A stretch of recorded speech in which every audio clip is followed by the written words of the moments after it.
తిరుపతిలోని తాతయ్యగుంట గంగమ్మ విగ్రహం ముక్కు చివర కాస్త అతికించి ఉంటుందని మీకు తెలుసా?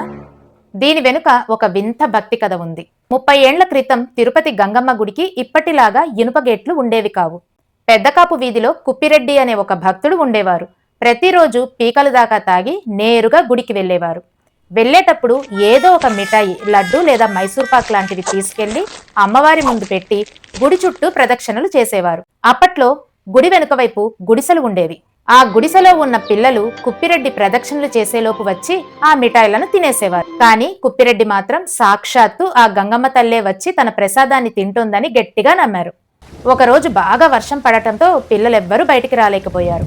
కుప్పిరెడ్డి ఎప్పటిలాగే మిఠాయిలు పెట్టి తినమని అమ్మవారిని బ్రతిమిలాడాడు. ఎంతసేపటికి ప్రసాదం అలాగే ఉండటంతో ఆయనకు విపరీతమైన కోపం వచ్చి, రోజు తింటావు కదా, ఈ రోజేమైంది అంటూ కోపంతో పక్కనే ఉన్న రాయిని తీసి అమ్మవారి మీదికి విసిరేశారు. ఆ రాయి గంగమ్మ తల్లి ముక్కుకు తగిలి ముక్కు చివర కాస్త నొక్కిపోతుంది.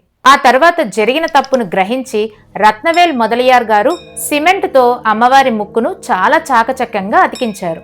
ఇప్పటికీ గంగమ్మకు అభిషేకం చేసే సమయంలో సిమెంటుతో అంటించిన ఆ ముక్కు కొనను స్పష్టంగా చూడవచ్చు.